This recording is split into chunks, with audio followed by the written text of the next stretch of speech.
Hi everybody, Paul here again. In this video, I'm going to show how to easily and accurately add refrigerant to the air conditioner system of a vehicle, along with some other important information. So stay tuned. And of course, as always, I'll have my assistant Sparky helping me. Isn't that right, buddy? The first thing that I want to say is as a vehicle ages, it will naturally lose a little refrigerant each year. So if you keep a vehicle long enough, eventually it will stop blowing cold air due to low refrigerant.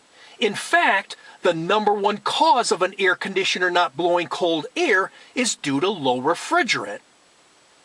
If you do have low refrigerant and add more refrigerant and it starts blowing cold air again, but within a week, a month, or even a year, it stops blowing cold air again, then more than likely it has a refrigerant leak, which you may need to have fixed before adding more refrigerant. However, in some cases, if it's a slow leak, it may be more cost prohibitive just to occasionally add more refrigerant when it needs it, rather than paying to have it fixed.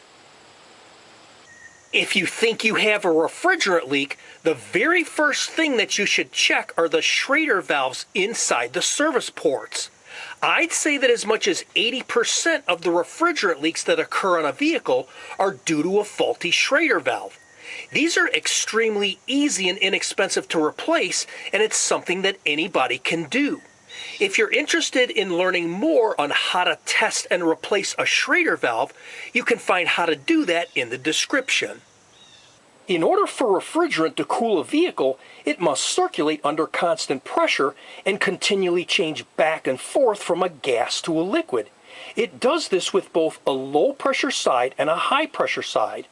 The low pressure side is made up of large lines like you see here. The high pressure side is made up of small lines like you see here. As the ambient air temperature and relative humidity rise, the pressure in the system will also rise. It normally takes 25 to 30 psi on the low pressure side for the compressor clutch to turn and circulate refrigerant.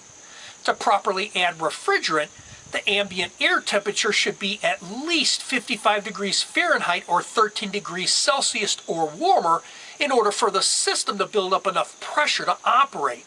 This is why it's recommended not to add refrigerant when it's cold outside. When the air conditioner is called upon to cool the vehicle, the clutch, located here on the outside of the compressor pulley wheel, will start turning to circulate refrigerant. If the clutch does not turn, then it cannot cool the vehicle. The clutch will always be located on the front of the engine by the drive belt.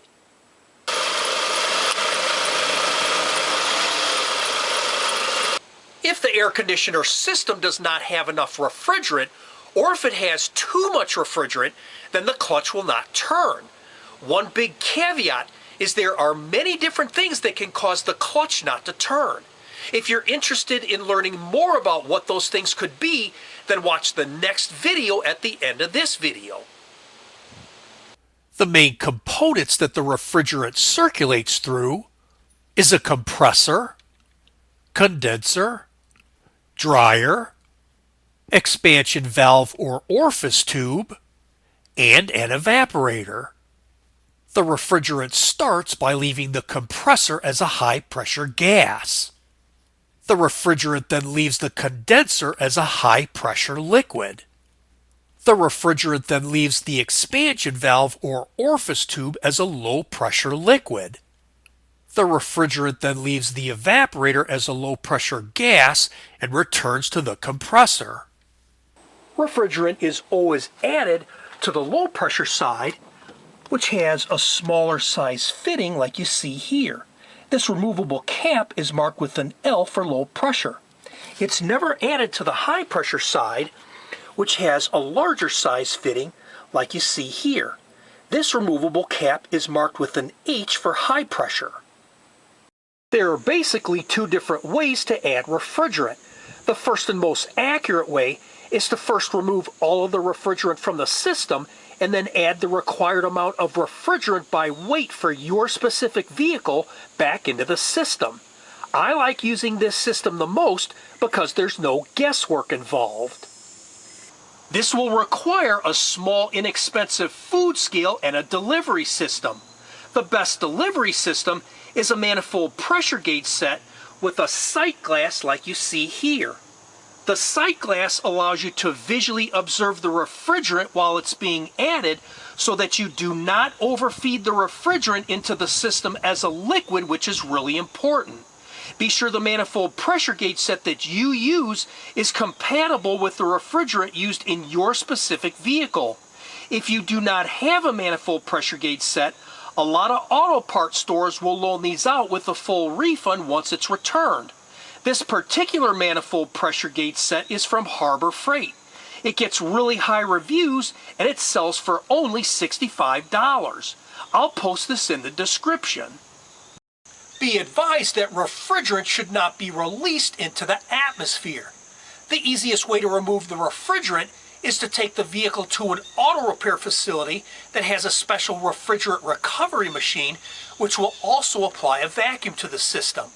Getting a price quote from at least 3 different places will help you get the best price.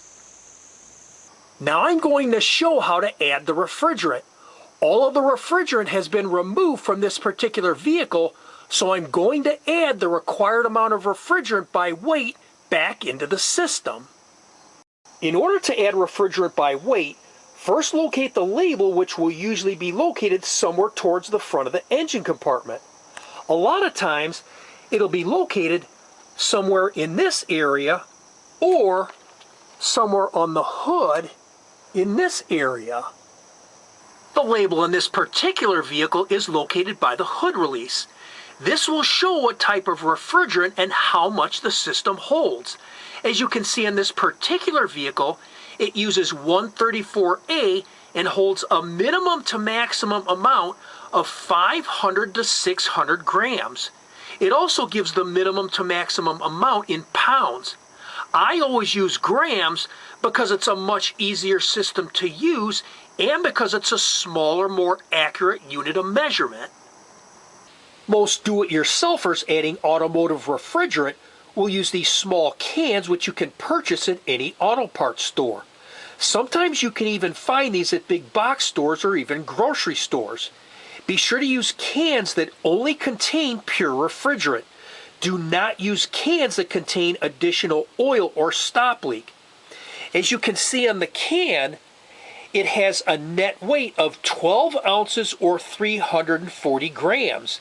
This means the can contains 12 ounces or 340 grams of refrigerant by weight. When adding refrigerant, always be sure to observe all safety precautions. If refrigerant gets into your eye, it can freeze your eyeball, causing permanent damage or blindness, so always wear eye protection. It can also cause frostbite to your skin, so always wear gloves. Again, this particular vehicle holds a minimum to maximum amount of 500 to 600 grams of refrigerant. I always add the maximum amount because you can never completely empty a can of refrigerant, and because of the refrigerant left in the service hoses used to add the refrigerant. To accomplish this, I'll need 3 cans of refrigerant. The first can will total 340 grams, so I'll need an additional 260 grams from the second can, which will total 600 grams. I'll also use a third can for purging, which I'll show how to do.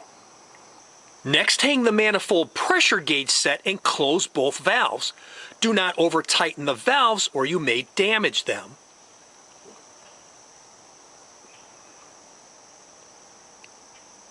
Both gauges should also read 0. If you need to read 0 either of the needles, remove the cap on the front of the gauge and adjust it. Most manifold pressure gauge sets will be color-coded. The low pressure gauge will be blue and the high pressure gauge will be red. Be sure to use the most outer numbers on the gauges to read the pressure, which will be in PSI, which stands for pounds per square inch. Next, attach the blue low pressure hose to the low pressure side port. Attach the red high pressure hose to the high pressure side port. Attach the yellow service hose to the middle service port. Make sure these hose fittings and all the other hose fittings are snugged down properly to avoid any leaks. Do not tighten any of the hose fittings with any kind of a tool. Just turn it until it stops and then snug it just a little. Let the seals do their work.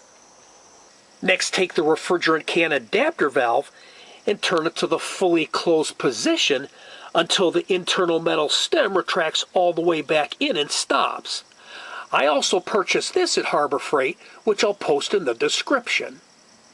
Next, attach the other end of the yellow service hose to the refrigerant can adapter valve.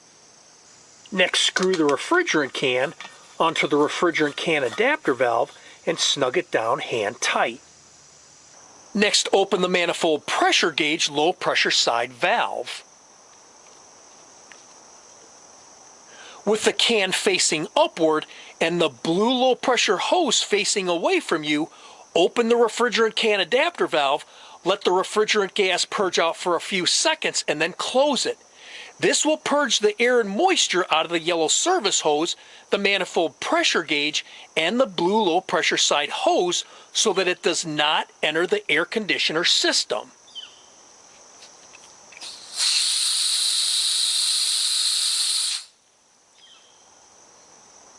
One huge caveat is always keep the manifold pressure gauge high pressure side valve in the closed position during this entire procedure. If you open the high pressure side valve, you may damage the air conditioner system. Next, attach the blue coupler valve to the blue low pressure hose. Attach the red coupler valve to the red high pressure hose. Next, remove the low pressure side service port cap. Next, turn the blue low pressure coupler valve to the fully closed position until the internal metal stem retracts all the way back in and stops. Now attach it to the low pressure side service port. Pull back on the coupler, slide it on until it stops, and release the coupler. Pull on the coupler valve to make sure it's locked on. The low pressure coupler valve will only fit on the low pressure side service port. Next, gently open the coupler valve until it stops. Do not snug it down tight or you may bend the Schrader valve. Next, remove the high pressure side service port cap. Next, turn the red high pressure coupler valve to the fully closed position until the internal metal stem retracts all the way back in and stops. Now attach it to the high pressure side service port. Again, pull back on the coupler, slide it on until it stops, and release the coupler. Pull on the coupler valve to make sure it's locked on. The high pressure coupler valve will only fit on the high pressure side service port. Again, gently open the coupler valve until it stops. Do not snug it down tight or you may bend the Schrader valve. When adding refrigerant, be sure to keep the manifold pressure gauge and hoses away from moving engine parts and hot surfaces, otherwise they may be damaged. When adding the main contents of the can, never continually hold the can upside down, which can slug liquid refrigerant into the compressor. Liquid cannot be compressed, so you can damage the compressor. The proper way to add refrigerant is to first shake the can. Next, hold the can upside down and very slowly open the refrigerant can adapter valve. Once you see liquid refrigerant pass through the sight glass on the manifold pressure gauge, do not open the adapter valve any further. Next, start rotating the can between 12 o'clock and 3 o'clock while occasionally shaking the can. Continue this process until the can feels empty, then turn the can upside down for 1 minute to dispense the remaining refrigerant. Continue this process until the correct amount of refrigerant is added. There are many variables that determine how long it can take to empty one 12-ounce can of refrigerant, but normally it will take 5 to 15 minutes. Once everything is set up to add refrigerant, start the vehicle. Lower all the windows to the fully open position. Insert a thermometer probe into the left center air vent. If the air vent has any kind of manual adjustment to open or close it, make sure it's in the fully open position. Once the engine reaches normal operating temperature, turn the blower speed on low, turn on the air conditioner, set it to maximum cold, turn the airflow selector to the vent position, and turn the air recirculation to the on position. When performing this, the vehicle should not be in direct sunlight. Again, the ambient air temperature should be at or above 55 degrees Fahrenheit or 13 degrees Celsius or warmer. However, if it's going to be a really hot day, do not add refrigerant during the heat of the day. Instead, add it in the morning or in the evening when it's cooler.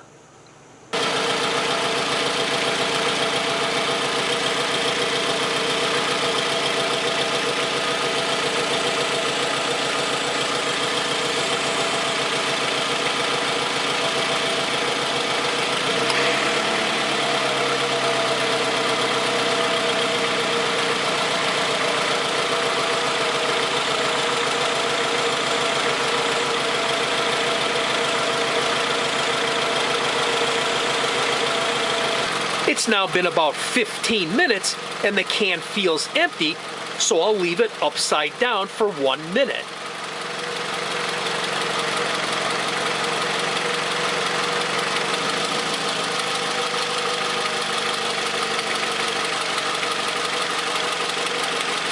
Once the can is empty, turn the adapter valve to the fully closed position until the internal metal stem retracts all the way back in and stops. Now close the manifold pressure gauge low pressure side valve. Now unscrew the empty can.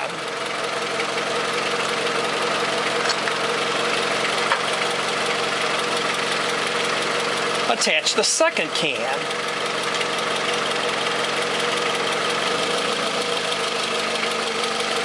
Now open the manifold pressure gauge low pressure side valve.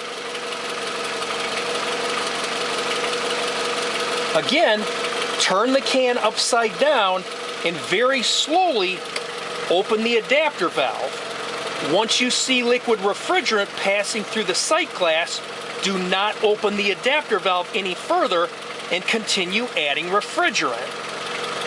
I'll need to add 260 more grams of refrigerant from the second can, so I'll continue adding and weighing the can until it weighs approximately 260 grams less. Do not perform this with the scale sitting on the vehicle. The can now weighs approximately 260 grams less, so I'm done adding refrigerant. The thermometer probe shows 40 degrees Fahrenheit, which is good. A vehicle's air conditioner operates at maximum efficiency when it's being driven, so I'll check the temperature again the next time I take it for a drive. I like this particular thermometer probe because it has a large, easy-to-read dial, and unlike digital ones, it requires no batteries. It also has a clip on the probe to fasten it to air vent louvers to hold it in place. I'll post this in the description. If the temperature on the thermometer probe remains higher than what's shown on a refrigerant performance chart for your specific refrigerant while driving, then the air conditioner is not cooling the way that it should and will require additional service. With the engine still running, close and remove the low pressure coupler valve. With the engine still running, close and remove the high pressure coupler valve. Now you can turn off the engine.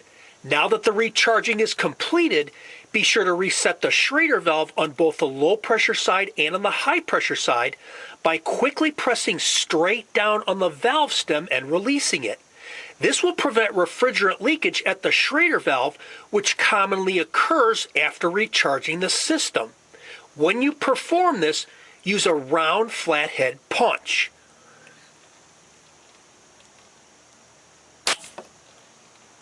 Now reinstall the low pressure side and the high pressure side caps and you're done.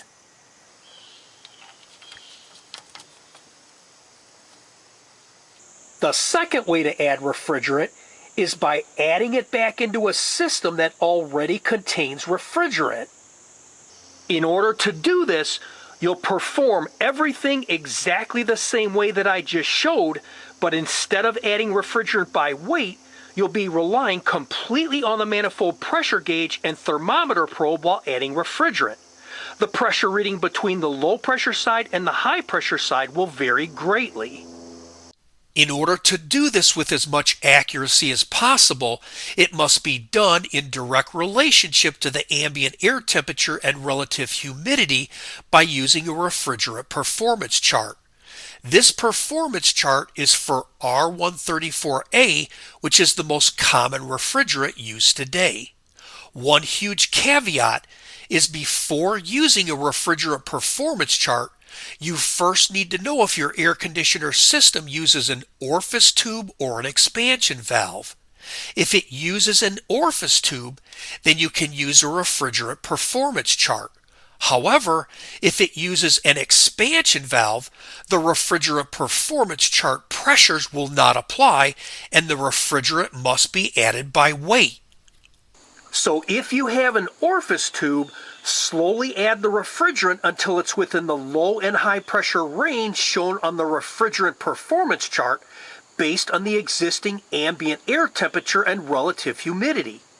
Always remember that less pressure is better than more pressure. The biggest mistake that people make when adding refrigerant is they add too much, causing higher pressures. When adding refrigerant, the manifold pressure gauge needs to be read while running a fan in front of the vehicle and keeping the engine at 2,000 RPMs. This will move air across the front of the AC condenser and simulate the vehicle being driven. If you do not do this, both manifold pressure gauges will read higher than normal, particularly on the high pressure side.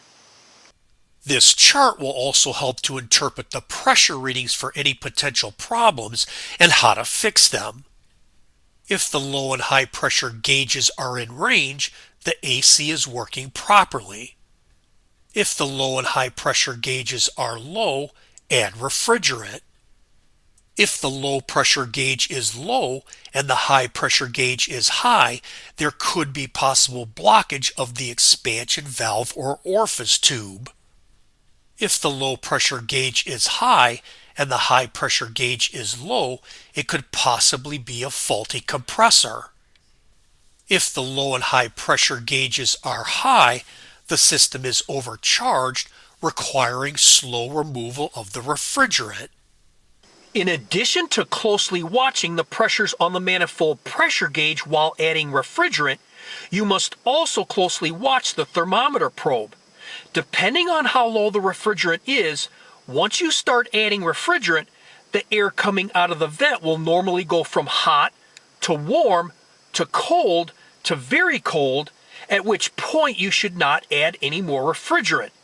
Even if the manifold pressure gauge says to add more refrigerant, don't do it. If you add too much, which doesn't take much, the temperature will go from very cold to warm or even hot. You have to remember that adding refrigerant is not an exact science and it takes patience. In closing, here's some other valuable information that I want to share. The fittings on the manifold pressure gauge set on the outer left, in the middle, and on the outer right are for storing the hoses and keeping the fittings clean if you do not store it in a case. That's all they're for. Refrigerant cans in the past required puncturing a hole in the top of the can. This was done with an adapter valve that had a piercing style stem like you see here. However, refrigerant cans today now use a self-sealing valve which requires an adapter valve that has a flat style stem like you see here. Be advised that if you use an adapter valve that has a piercing style stem on a self-sealing can, it will not release the refrigerant. If If your vehicle has a cabin air filter and it's dirty, this will restrict the airflow coming out of the vents and affect the cooling.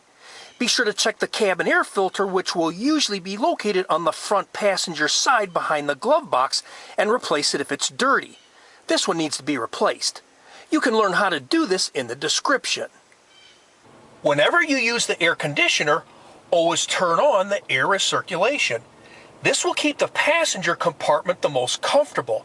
It also means the air conditioner will not have to work as hard, which will cause less wear on the air conditioner system. Also remember, when the air conditioner is being used, it's normal for water to leak underneath the vehicle.